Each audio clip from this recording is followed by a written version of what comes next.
کما کے double bed خرید لیں گے۔ خوب یاد رکھو، جو باپ اپنی بیٹی کو 2 لاکھ کا جہیز دیتا ہے خوش ہو کر کے نہیں دیتا، کتنوں کو تو سودی قرض لینا پڑتا ہے، بیاج پر پیسے لینے پڑتے ہیں، اپنی زمینوں کو گروی رکھنا پڑتا ہے، وہ تڑپ تڑپ کر تمہاری ڈیمانڈ پوری کرتا ہے۔ خوب یاد رکھو، ایمانداری سے بتاؤ، سودی اور سود اور بیاج کے پیسوں سے خریدی ہوئی فریج کا جب آپ پانی پیئیں گے، بتاؤ آپ کے دل میں ایمان کی حرارت باقی رہے گی؟ سود اور بیاج کے پیسوں سے خریدے ہوئے کولر میں جب آپ سوئیں گے، سوچو تو صحیح آپ کو سکون کی نیند آئے گی؟ ان سودی قرضوں سے دیے ہوئے پیسوں سے، سود کے پیسوں سے خریدی ہوئے برتن میں جب آپ کھانا کھائیں گے، بتاؤ آپ کے دل میں ایمان کی حرارت باقی رہے گی؟ نہیں نہیں نہیں، دنیا میں بھی برباد ہو جاؤ گے، آخرت میں بھی برباد ہو جاؤ گے۔ ہاں ہاں، یہ سماج کے اندر ایک ناسور بن گیا ہے جہیز، اس جہیز کی لعنت کو ختم کرنا ہوگا، نوجوانوں کو آگے آنا ہوگا اور وہ آ کر کے کہیں نہیں چاہیے ہمیں جہیز۔ وہ سوچو تو صحیح، وہ گھر کا باپ، وہ ماں جس نے اپنے جگر کا ٹکڑا تمہارے حوالے کیا ہو، اپنے جان سے زیادہ محبت کرنے والی بیٹی کو تمہارے گھر کی نوکرانی بنا دیا ہو، تمہارے گھر میں کھانا پکانے کے لیے بھیج دیا ہو، تمہارے گھر میں جھاڑو لگانے کے لیے بھیج دیا ہو، تمہارے گھر کی صفائی کرنے کے لیے، تمہارے بچوں کے کپڑے دھونے کے لیے، تمہاری ماں اور باپ کے کپڑے دھونے کے لیے، تمہیں اپنے آپ کی خدمت کرنے کے لیے جس باپ نے اپنے جگر کے ٹکڑے کو تمہارے حوالے کیا ہو، تم اس کے جہیز کا مطالبہ کرتے ہو؟ تمہیں شرم نہیں آتی؟ کہاں چلی جاتی ہے تمہاری ناک؟ کہاں مر جاتی ہے تمہاری غیرت؟ کیوں تم اتنے پورے طور پر بے غیرت بن جاتے ہو؟ نوجوانوں، بس جہیز کا مطالبہ کیا کرو، بس یہی کہا کرو ہمیں کچھ نہیں چاہیے، بس آپ کی بیٹی ہمارے گھر کی بہو بن جائے، بس یہ نمازیں پڑھنے والی ہو، یہ روزے رکھنے والی ہو، یہ عبادت کرنے والی ہو، اطاعت کرنے والی ہو، قرآن پڑھنے والی ہو، اسلام کو جاننے والی ہو، شریعت کو پہچاننے والی ہو، بس یہی ہمارے لیے کافی ہے۔ خوب یاد رکھو، تمہاری سسرال سے ملے ہوئے جہیز سے تمہارا بھلا نہیں ہونے والا، تمہارا بھلا تب ہوگا جب پورے طور پر اللہ رب العالمین راضی ہوگا۔ جہیز، اس لعنت کو ختم کرنا ضروری ہے کہ نہیں؟ ہاں، بہت ضروری ہے اس لعنت کو ختم کیا جائے۔ کریں گے انشاءاللہ، جب تک ہمارے نوجوان آگے نہیں آئیں گے۔ جاؤ جا کر کے پوچھو۔ ایک جگہ ایک واقعہ کتابوں میں لکھا ہوا مجھے ملا کہ صاحب تھے، انہوں نے اپنی بیٹی کی شادی کا ارادہ کیا، بڑے امیر تھے، بڑے امیر کبیر آدمی تھے، کروڑ پتی تھے۔ اپنی بیٹی کا، ان کی ایک ہی بیٹی تھی، انہوں نے اس بیٹی کی شادی ایک بہت امیر گھرانے میں طے کی اور اپنی بیٹی کی شادی کے لیے 30 لاکھ روپے خرچ کرنے کا بجٹ بنایا انہوں نے کہ اپنی بیٹیا کی شادی کا ہم 30 لاکھ روپے خرچ کریں گے۔ اپنی بیٹی کے لیے ڈولی منگوائی، اس ڈولی کو سجانے والے، جو ڈولی آئی تھی ایک رات کے لیے، اس کی قیمت 2 لاکھ روپے تھی۔ ایک دن پہلے ہی ڈولی منگا لی، ان کے دروازے کے سامنے سجا دی گئی۔ عصر کی نماز کے بعد، وہ بھی اللہ سے ڈرنے والے تھے، اللہ پر یقین کرنے والے تھے، عصر کی نماز کے بعد جب وہ صاحب باہر نکلے نماز پڑھ کے، تو بڑی بھیڑ لگی تھی نا 2 لاکھ کی ڈولی دیکھنے کے لیے، بچیوں کی، بچوں کی، مردوں کی، عورتوں کی۔ تو انہوں نے سر اٹھا کر کے دیکھا تو چھت کے اوپر، چھت کی موڈیر سے جھانکتی ہوئی انہیں کچھ امت کی بچیاں نظر آئیں، کچھ بیٹیاں نظر آئیں، ان کی آنکھوں میں آنسو تھے، وہ رو رہی تھی، وہ آنسو بہا رہی تھی۔ تو حضرت جی نے، یعنی ان صاحب نے ایک بیٹی کو بلایا، کہا بھائی، کہنے لگی بیٹی کیوں رو رہی ہو؟ کیوں رو رہی ہو؟ کیا تمہیں میری بیٹی سے حسد ہو گیا؟ میری بیٹی سے جلن ہو گیا؟ تم کیوں رو رہے ہو؟ کیوں رو رہی ہو؟ تو بیٹی رونے لگی اور کہنے لگی میرے ابا نہیں ہیں، میرے ابا کوئی نہیں، ابا دنیا سے جا چکے ہیں۔ میں روئی اس وجہ سے، کاش میرے ابا بھی ہوتے، اتنی حسین ڈولی میری بھی لے کر کے آتے، اتنی شاندار بارات میری بھی ہوتی۔ میری عمر 30 کو پار کر گئی، کوئی رشتہ دینے کو تیار نہیں، اس وجہ سے میری ماں غریب ہے، میرے بھائی غریب ہیں، اس وجہ سے میں رو رہی ہوں۔ وہ صاحب کہنے لگے اچھا دوسری بیٹی کو بلایا، بیٹی تم کیوں رو رہی ہو؟ اس نے اپنے سر کے بال کھول کر کے دکھائے، کہا دیکھو دیکھو میری عمر 40 کو پار کر رہی ہے، سر کے بال سفید ہو گئے، ابا بھی نہیں اماں بھی نہیں، دوسروں کے گھر میں جا کر کے برتن مانجتی ہوں، تب تو وقت کی روٹیوں کا انتظام ہو پاتا ہے۔ کاش میرا بھی باپ زندہ ہوتا، کاش میرا بھی کوئی بھائی ہوتا، کاش اس کی بھی جاب اتنی اچھی ہوتی، کاش میرے لیے بھی ایسی ڈولی سجائی جاتی، کاش جس میں میں دلہن بن کر بیٹھتی، کاش میری اتنی شاندار بارات ہوتی۔ اللہ کسی کے ابا کو نہ بلایا کرے، اللہ کسی کے بھائیوں کو نہ بلایا کرے، اللہ کسی کی غریب کے گھر میں بیٹی کو پیدا نہ کیا کرے۔ تیسری بیٹی کو بلایا، کہا بیٹا تم کیوں رو رہے ہو؟ کہنے کہ میرے ابا بھی کوئی نہیں، میری امی بھی کوئی نہیں، دو جگہ سے رشتہ آیا، اس وجہ سے میں ٹھکرا دی گئی، میرے گھر میں جہیز کے پیسے نہیں۔ فرماتے ہیں میں گھر میں آیا، یہ صاحب لکھتے ہیں کہ میں اپنے گھر میں آیا اور آ کر کے پورے طور پر غمگین سا بیٹھا ہوں۔ بیوی نے پوچھا کیا بات ہے؟ کل کو بٹیا کی شادی ہونی ہے، اس کی ڈولی اٹھنی ہے، اس کی بارات نکلنی ہے، تم رو کیوں رہے ہو؟ فرمایا کچھ نہیں، میں پورے طور پر اسی حالت میں مجھے نیند آ گئی، خواب میں مجھے پیغمبر اسلام کی زیارت ہو گئی، اللہ کے رسول خواب میں آئے اور مجھ سے آ کر کے کہا جو 30 لاکھ روپے تو اپنی بیٹی کی شادی پر خرچ کرنے کا جو تو نے ارادہ کیا ہے، اس 30 لاکھ روپے سے میری امت کی بہت سی بیٹیوں کا نکاح ہو سکتا ہے، شادیاں ہو سکتی ہیں، تو ان روپیوں کو اپنی بیٹی کی شادی پر نہ خرچ کر کے میری امت کی وہ بیٹیاں جو کماری رہ بیٹھی ہیں اپنے گھروں میں، امت کی شہزادیاں جن کے سروں کے بال سفید ہو چکے ہیں، جن کے بدن پر جھریاں پڑ گئی ہیں، صرف اس وجہ سے جن کے گھروں میں رشتے نہیں آتے، کہ ان کے گھر میں جہیز کے پیسے نہیں، ان کے بھائیوں کی اچھی سی جاب نہیں، ان بیٹیوں کی شادی پر لگا دے۔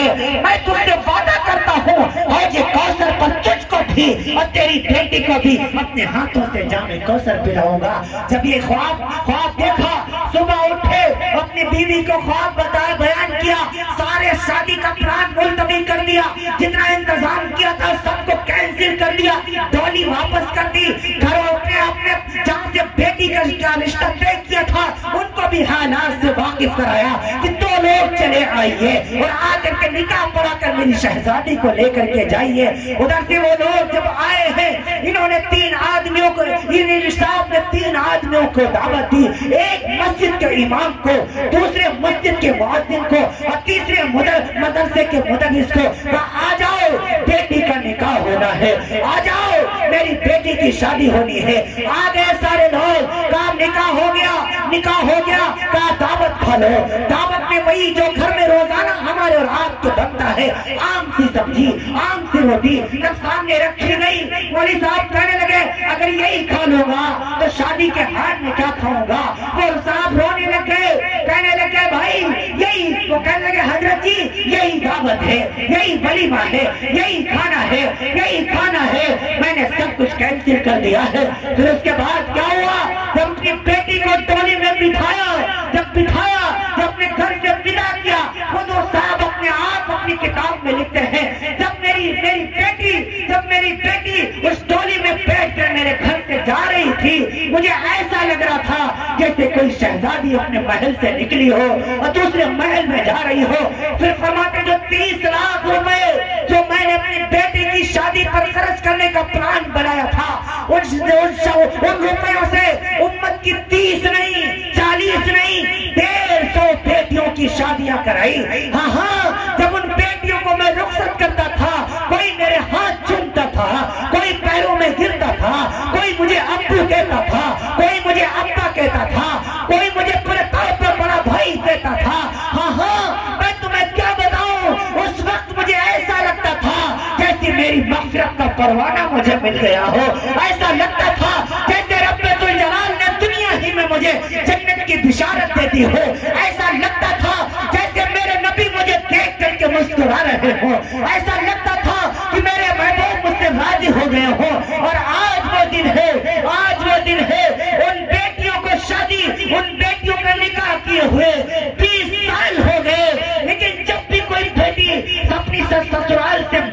آتی ہے سب سے پہلے مجھ سے سلام کرنے آتی ہے, مجھ سے ملاقات کرنے آتی ہے. آئے امت کے غیور نوجوانوں اور امت کے غیور بھائیوں, اگر رب نے آپ کو وسعت دی ہے, بے شک آپ اپنی بیٹی کو 2 لاکھ کا جہیز دیں, 10 لاکھ کا جہیز دیں, لیکن ہرگز اس جہیز کو باہر مت سجایا کرو, نمائش کے طور پر مت لگایا کرو. کیوں؟ تمہارے نمائش کے طور پر لگائے گئے جہیز کو امت کی ہزاروں غریب بیٹیوں کے دلوں پر آرے چلتے ہیں, چھریاں چلتی ہیں. کتنی غریب بیٹیاں ایسی ہیں جو جہیز کو دیکھ کر اپنے آنکھوں سے موٹے اور موتیاں اور موتی اور ہیرے لٹکاتی ہیں. کاش میرا باپ بھی اتنا امیر ہوتا, کاش میرے بھائی کی بھی اتنی اچھی جاب ہوتی, مجھے بھی 2 لاکھ کا جہیز مل پاتا, مجھ کو بھی یہ بیڈ مل پاتی, مجھ کو بھی یہ غرارہ مل پاتا, مجھ کو بھی یہ شرارہ مل پاتا, مجھ کو بھی فریج مل پاتی, مجھ کو بھی کولر مل پاتا. ہاں مت سجایا کرو. جب بیٹی کو دیا جاتا ہے وہ ہدیتاً دیا جاتا ہے, تحفتاً دیا جاتا ہے, اور تحفہ دے کر کے نہیں بلکہ چھپا دکھا کر کے نہیں بلکہ چھپا کے دینا چاہیے. یہ رسم بھی غلط ہے. کام آ جاتے ہیں وہ غیور بھائی جو اپنی بہن کا جوڑا, اب تو باقاعدہ ساتھ جوڑوں کی بھی نمائش کی جا رہی ہے, جوڑے لگا دیے گئے, سجا دیے گئے باقاعدہ طور پر. ہاں شرم نہیں آتی اس پر, اس بھائی کو جو اپنی بہن کا جوڑا وہاں سجا رہا ہے, گویا وہ بتا رہا ہے میری بہن جب سسرال میں جائے گی تو لال لال غرارہ پہنے گی, لال لال شرارہ پہنے گی. توبہ توبہ استغفر اللہ. اس بیٹ کو باہر سجا دیا جاتا ہے. وہ بے غیرت بھائی یہ نہیں سوچتا کیا پیغام دینا چاہتا, کیا میسج دینا چاہتا. یہ وہی بیٹ ہے اس پر جا کر کے میری بہن لیٹے گی. توبہ توبہ استغفر اللہ. جب تصور کیا کرو دل میں ہم کیا کر رہے ہیں, کہاں جا رہے ہیں, امت کہاں جا رہی ہے. نہ جہیز کا مطالبہ کیا کرو, نہ جہیز کو باہر نمائش کے طور پر سجایا کرو. ہاں ہدیتاً دیا جاتا ہے, تحفتاً دیا جاتا ہے. 1 دن پہلے بھیج دو, 2 دن پہلے بھیج دو, ہمیں اس بات کا اعتراض کوئی نہیں. اور اگر اس دن بھی دینا چاہیں تو آپ سجائیں نا, بلکہ چھپا کے دیں. اس سے امت کی غریب بیٹیوں کا بھرم تو رہ جائے. کم سے کم انہیں تڑپاؤ تو نہ, کم سے کم انہیں رلاؤ تو نہ. ان کے آنکھوں میں آنسو اگر تمہاری وجہ سے آئے, تمہاری نمازیں برباد ہو جائیں, تمہارے روزے برباد ہو جائیں. ہاں یہ میں نے جہیز کے عنوان پر بات کافی ہو چکی. میں اگلی بات کرتا ہوں, ہم اپنے دلوں میں عشق نبوی زندہ کریں. میں نہیں کہتا عشق نبوی نہیں ہے تو بس اسے زندہ کرنے کی ضرورت ہے اور بیدار ہونے کی ضرورت ہے. ہاں تمہارا ملک ہندوستان ایک خطرناک دور سے گزر رہا ہے, اور صرف ملک ہندوستان ہی نہیں بلکہ دنیا ایک خطرناک دور سے گزر رہی ہے. جہاں دیکھو اسلام کو ٹارگٹ, جہاں دیکھو مسلمان کو ٹارگٹ, جدھر دیکھو مسلمان ایسا, مسلمان ویسا, مسلمان نے یہ کر دیا, مسلمان نے ایسا کر دیا, مسلمان نے ویسا کر دیا. نوجوانوں یہ آخر باقی کیوں پیدا ہو رہی ہے, یہ غلط فہمیوں کا لوگ شکار کیسے ہو گئے. ایک ہمارے سماج میں رہنے والا ہمارا رام لال بھائی, ایک شام لال بھائی, ایک پورے طور پر غیر مسلم بھائی ہم سے دور کیوں بھاگتا چلا جا رہا ہے. کچھ ہمیں بھی سوچنا چاہیے, کچھ ہمیں بھی اپنی غریبان میں جھانک کر کے دیکھنا چاہیے. ایک دور وہ تھا لوگ اپنی امانتیں مسلمانوں کے پاس چھوڑ جایا کرتے تھے, لوگ اپنی جوان بیٹیوں کو مسلمانوں کے حوالے کر جایا کرتے تھے. انہیں یقین تھا جب میں واپس آؤں گا ہماری عزتیں بھی ہمیں محفوظ ملے گی اور ہماری امانتیں بھی ہمیں واپس مل جایا کرے گی. اتنا یقین تھا, اتنا ہم پر بھروسہ انہیں تھا. لیکن آج اگر وہ ہم سے دور جا رہے ہیں, اس میں ہمارا بھی تو کچھ نہ کچھ, ہماری بھی تو غلطی ہے.